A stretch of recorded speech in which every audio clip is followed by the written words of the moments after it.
Estimados televidentes, tengan ustedes muy buenas noches y bienvenidos a esta nueva edición del programa televisivo Economía y Sociedad, un espacio de reflexión desde la academia que induzca a acciones de bien en la colectividad, en la comunidad. Un espacio a cargo del Centro de Estudios Superiores Universitarios CESU de la Universidad Mayor de San Simón. En esta oportunidad me es sumamente grato volver a contar después de cierto tiempo con la presencia, la participación del doctor Wilmar Azcárraga Cejas. Él tiene un doctorado en Economía, título que consiguió en la Universidad Autónoma UNAM de México. Estimado Wilmar, muchísimas gracias por estar nuevamente en el programa. Bienvenido. Buenas noches, Silvano, pues agradecido por la invitación a tu programa. Bueno, en esta oportunidad vamos a hablar con el doctor Azcárraga del rol de las políticas económicas no convencionales en la lucha contra el COVID-19. En esta oportunidad, en el mundo y en América Latina. Habrá una segunda parte donde vamos a centrar la atención en Bolivia. Y para empezar entonces, Wilmar, ¿cuál es el contexto en el mundo y América Latina y sus perspectivas de crecimiento económico durante el COVID-19?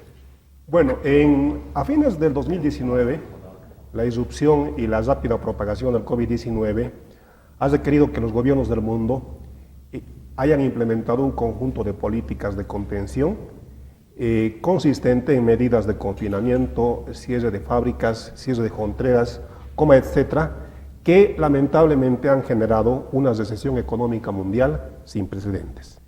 En efecto, a mediados de abril del 2020, más del 80% de los países del mundo implementaron fuertes medidas de restricción con el objetivo de disminuir la curva de contagios del COVID-19. Pero si bien estas políticas lograron aplanar la curva de contagios, como les decía, generó una recesión económica mundial de tal manera que América Latina vio caer su PIB en un 9,1% y América Latina registró 32% del total de fallecimientos del COVID-19 con tan solo 8,4% de la población mundial. Asimismo, de acuerdo a la CEPAL, a julio del 2021, y Bolivia también registró una caída en su PIB del 8,8%, esta recesión económica mundial requirió a su vez que los gobiernos del mundo implementen políticas convencionales y no convencionales para tratar de mitigar los efectos económicos y sociales del COVID-19. El Fondo Monetario Internacional estima que en ausencia de estas medidas, el PIB mundial iba a caer en 3,3%, pero esta caída iba a ser el triple, ¿no? Ahora, entonces, frente a esta recesión económica mundial, políticas económicas expansivas convencionales y convencionales generaron a su vez un proceso inflacionario, sumado a este efecto el hecho de la invasión de Rusia a Ucrania. Hoy en día, entonces, los gobiernos del mundo enfrentan una disyuntiva entre controlar la inflación, pero también controlar la inflación. Por eso, desde marzo de este año, del 2022, los bancos centrales del mundo, encabezados por la Reserva Federal de Estados Unidos, han subido las tasas de interés para controlar la inflación, pero que ciertamente ya está dando señales de recesión y según algunos organismos internacionales incluso generaría una estanflación, un estancamiento de la producción más inflación, como sucedió en la década de los 70 del siglo XX. ¿Y cuáles son determinantes del éxito de las políticas económicas en la contención del COVID-19? Bueno, las políticas exitosas de contención del COVID-19 podrían agruparse en dos grandes grupos, ¿no? El primer grupo incluyen las condiciones iniciales de entrada a la pandemia, en su mayoría estructurales, y el segundo grupo, la calidad de la respuesta de las estrategias y su despliegue. En el primer grupo de condiciones iniciales tenemos factores de vulnerabilidad y nivel de desarrollo económico. También tenemos la existencia de un plan de emergencia para emergencias similares, la calidad y capacidad del servicio civil, la calidad del sistema de salud y la centralización, ¿no? En el otro grupo, con relación a la calidad de la estrategia de las respuestas de política, tenemos 4 elementos que son: uno, la oportunidad de la respuesta, cuán oportuna fue la respuesta. El segundo elemento se refiere a la claridad en el diagnóstico y en la estrategia. El tercer elemento tiene que ver con el hecho del uso del conocimiento científico relevante y la innovación y la adaptabilidad. Muy rápidamente, con relación al primer grupo referido a las condiciones iniciales y al nivel de desarrollo económico, con relación a los factores de vulnerabilidad y desarrollo económico, estas condiciones determinaron la facilidad con la que se propagó el COVID y la difícil o complicada situación que algunos gobiernos enfrentaron para dar respuesta al COVID-19. Entre las variables que toma en cuenta este ámbito es el hecho de la inversión como porcentaje del PIB, el porcentaje de la población adulta con relación a la población total. Asimismo, incluían tasas de prevalencia de comorbilidades como diabetes, obesidad, y en el caso de los países en desarrollo, una condición relevante fue la capacidad de la población de aislarse sin buscar sustento fuera del hogar, pero eso implicaba que tenían ahorros y liquidez, ¿no? Y la posibilidad de poder trabajar de manera remota. Con relación a la existencia de un plan de emergencia, algunos países como Taiwán contaban con planes desarrollados con epidemias que fueron la base para enfrentar el COVID-19. En otros países existían planes más generales que, sin embargo, también fueron utilizados como base para luchar contra el COVID-19. Con relación a la calidad y capacidad del servicio civil, cabe señalar que en los distintos países el sector público actúa con diferente grado de capacidad técnica, efectividad y grados de credibilidad y confianza, ¿no? Finalmente, con relación a la calidad del sistema de salud, esto se refiere a cuán preparado estaba el sistema hospitalario del país. Eso incluye el número de camas hospitalarias, incluye también el camas UCI, personal de salud per cápita, etcétera, que permitían afrontar y atender un flujo excepcional de enfermos. Si bien todos los países tienen diferentes niveles de capacidad para atender a la población contagiada, evidentemente los países en desarrollo tenían menor cota en esta posibilidad de poder atender. Con relación al quinto factor, la centralización de recursos y poderes en algunos de los países implicó que haya sido complicado la comunicación y la operabilidad de las políticas de urgencia. Bueno, con relación a la calidad de la estrategia de respuesta y el despliegue, con relación a la oportunidad de respuesta, las respuestas de política se aplicaron temprano en algunos países, pero en algunos países el Estado tardó mucho en responder con políticas claras y acertadas. Un factor importante fue también la claridad en el diagnóstico y en la estrategia. Bueno, en diferentes países el nivel de claridad fue diferente. Algunos países intentaron aplicar medidas estrictas de contención del COVID-19, como es el caso del Perú, a través de cuarentenas rígidas. Algunos países utilizaron estrategias mixtas con estrategias menos rígidas, es el caso de Corea y Japón, y algunos países incluso trataron de poner en práctica la inmunidad comunitaria, como es el caso de Suecia, ¿no? Entonces, también el gobierno, al verse rebasado con las posibilidades de atención a la población contagiada, convocó a profesionales, a científicos de diferentes áreas, sociales, económicas y ciencias conductuales, que permitieron conformar y hacer un seguimiento adecuado y una política adecuada de toma de decisiones frente al COVID-19. Estos dos evidentemente los dos determinantes fueron las condiciones iniciales y las políticas desplegadas. Sin embargo, las políticas desplegadas jugaron un rol tanto o más importante que las condiciones iniciales, ¿no? Es el caso de Estados Unidos, que a pesar que tenía buenas condiciones para hacer frente a la pandemia, no implementó las políticas adecuadas. Por otra parte, Corea del Sur, que sin tener las condiciones iniciales a su favor, sus políticas adecuadas le permitieron tener una mejor gestión del COVID-19. Bueno, y Wilmar, ¿qué son las políticas económicas no convencionales? Bueno, son políticas no convencionales,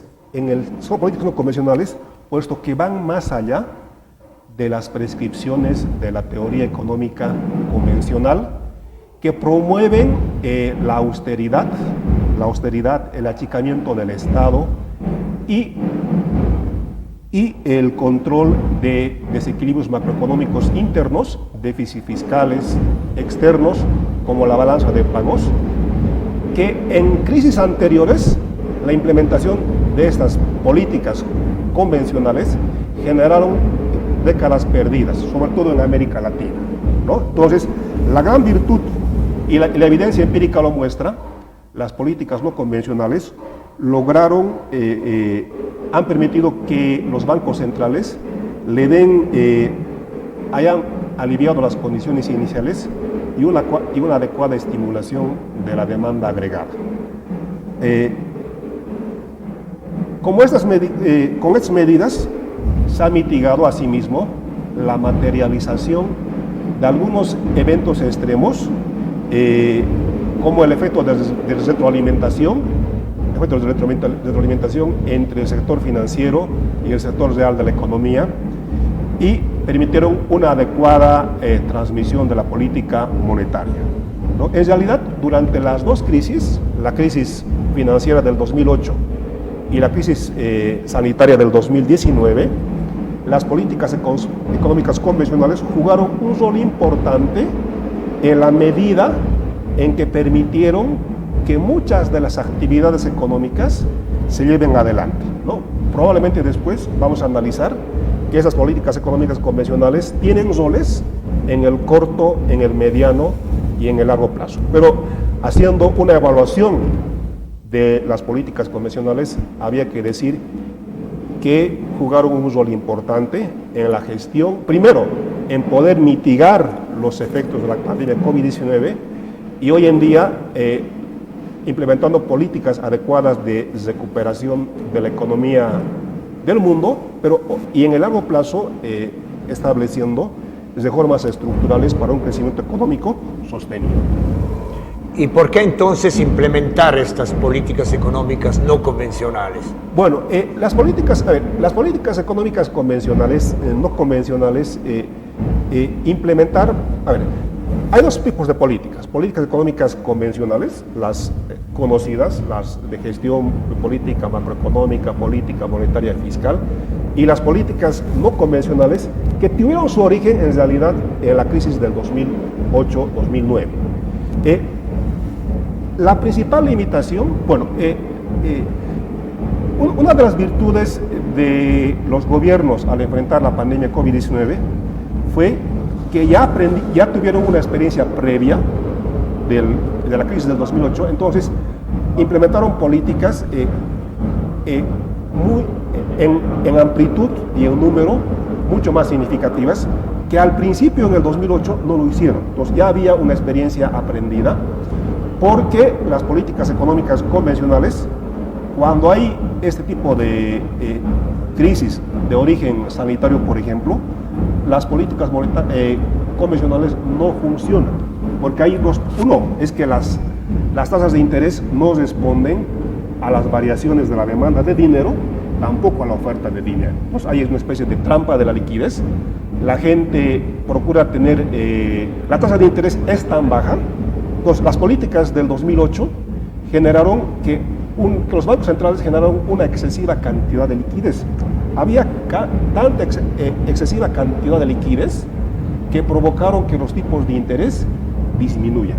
Entonces, si la tasa de interés es tan baja, entonces la oferta y la demanda de dinero no responde. Entonces, pero con la ventaja de que los agentes económicos, al tener liquidez, tienen liquidez, aunque no, como la tasa de interés es tan baja, no tiene ningún atractivo ahorrar o colocar en algunas instituciones financieras, ¿no? Entonces, en resumen, las políticas económicas no convencionales tienen su origen en las limitaciones del manejo de tipos de interés que son tan bajos o negativos, de tal manera que cualquier disminución en los tipos de interés no tiene efectos sobre el crecimiento y la inflación.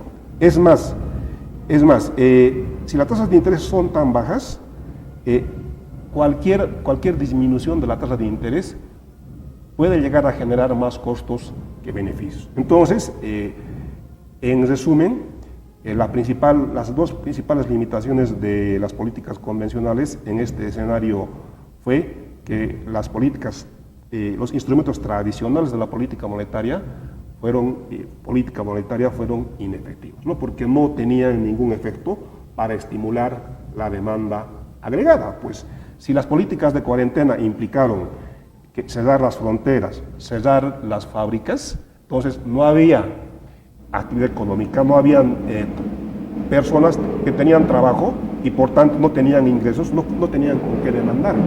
Entonces, y eso tiene que ver con el hecho de que el COVID-19 tuvo dos fuentes, ¿no? Primero fue la perturbación fue del lado de la demanda y también fue del lado de la oferta. Entonces, las políticas de contención del COVID-19 lograron efectivamente controlar el COVID-19, pero generaron recesión económica, pues la actividad económica se desaceleró y, como dice Paul Krugman, en realidad los gobiernos del mundo lo que hicieron fue colocar a la economía en un estado de coma, ¿no? Es decir, otorgaron subsidios, transferencias a las familias y a las empresas para llevar a la actividad económica una actividad económica mínima, pero por lo menos en la primera etapa no podían hacer políticas económicas expansivas porque eso iba a generar mayor contagio.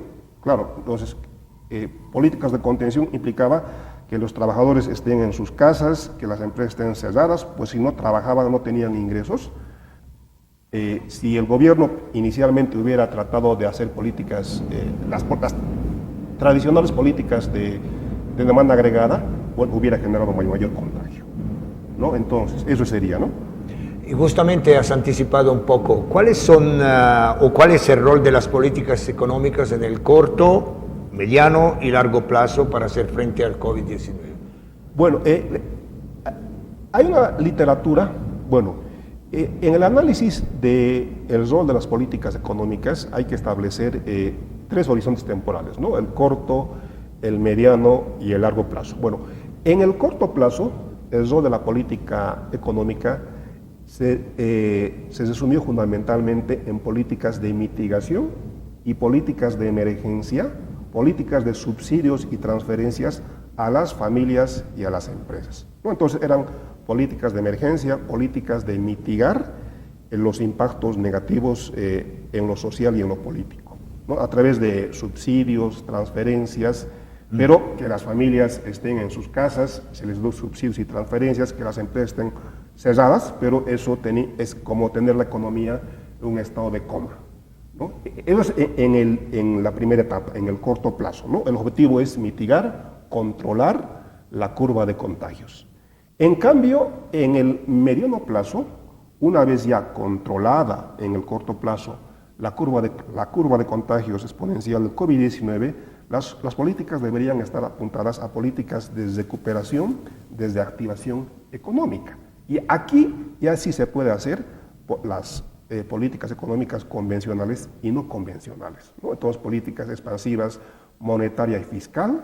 Y de hecho, los gobiernos del mundo hicieron, a diferencia de la crisis del 2008, hicieron políticas fiscales expansivas, de tal manera que al segundo trimestre del 2021, los gobiernos del mundo pusieron en la mesa más de 16 billones de dólares para enfrentar el COVID-19, que eran equivalentes a 17% del PIB mundial, ¿no? Pero, como dice el Banco Mundial mismo, su estimación, si los gobiernos no hubieran implementado esas políticas en número y de gran envergadura, no hubiera, la economía mundial hubiera salido en peores condiciones, ¿no? Pero aún así, la recesión económica fue profunda, fue más profunda en otras regiones que en algunas. Por ejemplo, América Latina vio caer su PIB en un 9,1%, Bolivia en un 8%. En el largo plazo, las políticas económicas deberían apuntar a resolver problemas estructurales como la pobreza y la desigualdad. En ese sentido, había que ver el COVID-19 como dentro del conjunto, de efectos devastadores que ha tenido en lo social, político, económico, incluso ambiental, el COVID-19 debería ser visto como una oportunidad, como una posibilidad de poder repensar las estrategias de desarrollo económico a nivel mundial, ¿no? Entonces, sabemos que la posibilidad de crecimiento económico es insostenible, ¿no? Entonces, que con todo lo negativo que ha implicado el COVID-19 también debería constituirse en una oportunidad para repensar las estrategias de desarrollo económico para un crecimiento económico sostenido que resuelvan tres de las grandes trampas del desarrollo económico latinoamericano: la trampa institucional, la trampa ambiental, ¿no? Entonces, la trampa institucional, la trampa de la ambiental y los elevados grados de desigualdad, ¿no? Entonces, en este sentido, también en el largo plazo, un rol fundamental que han desempeñado en la transformación y los efectos que deberían tener, por ejemplo, es el rol que ha cumplido, por ejemplo, la transformación digital, ¿no? Los países, las regiones que tuvieron menos efectos negativos sobre la actividad económica fueron aquellas economías que tenían una infraestructura científica y tecnológica, ¿no? Entonces, en el largo plazo, la transformación digital puede contribuir a resolver tres de las principales trampas que enfrentan los países de América Latina, ¿no? Entonces, la transformación digital, y de hecho en algunos países, en América Latina, solamente 20% de los trabajadores pudieron llevar adelante actividades, trabajo a distancia. En los países como Estados Unidos y Europa, el porcentaje que pudo hacer eso fue el doble. Por tanto, el impacto en economías que tienen una infraestructura científica, tecnológica, fue menos que en América Latina, ¿no? Pues en América Latina, ya decíamos, fue la región, con tan solo 8,4%, registró 25% del total de fallecidos del COVID-19 y provocó que el PIB caiga en 9,1%, ¿no? Y Bolivia, el PIB de Bolivia en el 2020 cayó en 8%, ¿no? Entonces, de no implementarse estas políticas no convencionales, el impacto del COVID-19 hubiera sido más desastroso, ¿no? Pero hoy en día, los gobiernos del mundo, en resumen, sería COVID-19, políticas de contención, recesión económica mundial, políticas económicas convencionales y no convencionales, pero esas políticas económicas no convencionales que se han puesto en marcha desde mediados del año pasado, hoy en día están generando brotes inflacionarios. Entonces, hoy en día los gobiernos del mundo enfrentan una gran disyuntiva entre controlar la inflación pero lamentablemente, nuevamente, generar recesión económica, ¿no? Entonces, ese es el gran dilema al que los gobiernos del mundo están enfrentando, entre controlar la inflación, pero controlar la inflación a través de los instrumentos ortodoxos de la política monetaria, de incremento de la tasa de interés, inevitablemente parece que va a provocar una recesión económica mundial. Muchísimas gracias, Wilma. Estimados televidentes, el día de hoy estuvimos con el doctor Wilmar Azcárraga Cejas. Hablamos en un primer programa del rol de las políticas económicas no convencionales en la lucha contra el COVID-19, un poco desde un escenario mundial y de América Latina. En un próximo programa seguramente seremos más específicos en lo referente a Bolivia. Estimados televidentes, esperamos que el programa haya sido de su agrado. Gracias por su fidelidad. Hasta una próxima oportunidad. Muy buenas noches.